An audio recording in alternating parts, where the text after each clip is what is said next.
अघोरी एक राज जो सबको डराता है।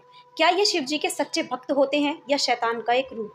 इस वीडियो में हम जानेंगे अघोरियों की अजीब दुनिया के बारे में, जहां शमशान का सन्नाटा है और जिंदगी और मौत के बीच का फर्क मिटा दिया जाता है। तो अघोरियों की सच्चाई जानने के लिए इस वीडियो को पूरा देखें। आपने कभी किसी इंसान को शमशान में साधना करते हुए देखा है? क्या कभी आपने ऐसे लोगों के बारे में सुना है जो मुर्दों के साथ रहना पसंद करते हैं? क्या आप नहीं जानना चाहेंगे ऐसे लोगों के बारे में जो शमशान में रहकर मुर्दों का अर्धजला मांस खाते हैं? जी हाँ, मैं बात कर रही हूँ एक ऐसे समाज की जिसके बारे में हर कोई जानना चाहता है, लेकिन उस समाज का हिस्सा कोई नहीं बनना चाहता। इस समाज का नाम है अघोरी समाज। कौन होते हैं ये अघोरी और कैसे हुआ इनका जन्म? और अब सवाल ये आता है कि संसार में सबसे पहला अघोरी कौन था? आप सबको सुनकर ये हैरानी होगी कि संसार का सबसे पहला अघोरी कोई आम आदमी नहीं बल्कि खुद भगवान शिव थे। शरीर पर भस्म लपेटे, गले में सर्प की माला डाले शमशान निवासी शिव को कौन नहीं जानता। उन्होंने ही अघोर पंथ की स्थापना की, इसीलिए दुनिया के सबसे पहले अघोरी भगवान शिव माने जाते हैं। इतना ही नहीं, शिव भगवान के 5 रूपों में से एक अघोरी रूप भी है, इसीलिए आज भी अघोरियों को धरती पर शिव जी का ही रूप माना जाता है। अघोरियों के बारे में ये कहना बिल्कुल भी गलत नहीं होगा कि उनमें शिव जी का रूप दिखाई देता है। आदि ना अंत मेरा, शिव का मैं अंश हूँ, कुंभ का मैं हिस्सा हूँ, शिव की कहानी का किस्सा हूँ, शिव के बदन की राख हूँ, शिव के पैरों का दास हूँ, महाकाल का भक्त हूँ, हाँ मैं अघोरी शिव का रक्त हूँ। अघोरी बहुत ज्यादा पावरफुल होते हैं, इनका सामना कोई भी आम इंसान नहीं कर सकता। अघोरियों के पास 18 तरह की शक्तियाँ प्राप्त होती है और उसमें से 6 शक्तियाँ जो होती हैं वो सबसे ज्यादा मेन होती हैं। उनमें से सबसे पहली शक्ति का नाम है रक्षण शक्ति। अघोर पंथ में सबसे पहले जप करके रक्षा करने की शक्ति प्राप्त होती है। ये शक्ति शिष्य गुरु के मंत्र का जाप करके हासिल करते हैं और जब उन्हें ये शक्ति प्राप्त हो जाती है तो वो खुद की और दूसरों की मदद करने में सक्षम हो जाते हैं। दूसरे नंबर पर आती है गति शक्ति। इस गति में साधना करने वाले जो पहले योग और ध्यान में असफल हुए थे, गुरु दीक्षा के बाद मंत्र का लगातार जाप करने से उनकी साधना में तेजी आने लगती है। इससे सभी सिद्धियां जल्दी से प्राप्त होने लग जाती हैं। उसके बाद तीसरे नंबर पर आती है कांति शक्ति। अघोरी को साधना पद पर आगे बढ़ने के बाद ही ये शक्ति प्राप्त होती है। इस शक्ति से साधक का मन उज्जवल हो जाता है और उसके बुरे कर्म वाले संस्कार नष्ट हो जाते हैं।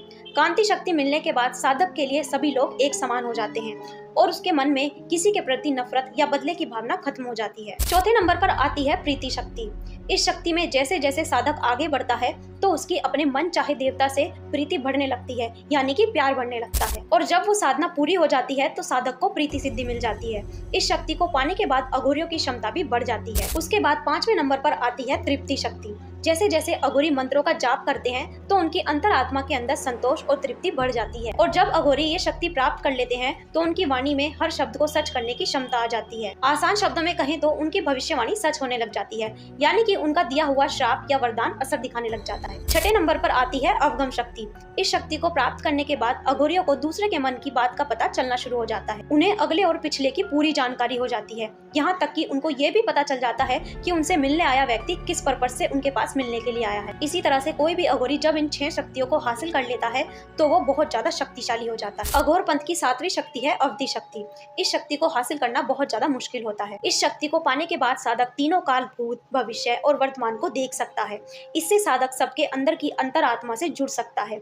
इसी शक्ति को प्राप्त करने के बाद अघोरी ये भी बता सकते हैं कि आप पिछले जन्म में क्या थे। अघोर पंथ की 8वीं शक्ति श्रवण शक्ति कहलाती है। इस शक्ति को पाने के बाद अघोरी सबसे छोटा और गुप्त रूप से सुनने वाला बन जाता है। इसके माध्यम से वो देवलोक तक संपर्क कर सकता है।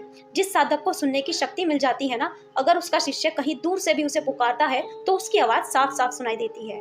इसके बाद वो अपनी शक्ति के अनुसार अपने शिष्य की मदद भी कर सकता है। 9वीं शक्ति है शौवी अर्थ शक्ति।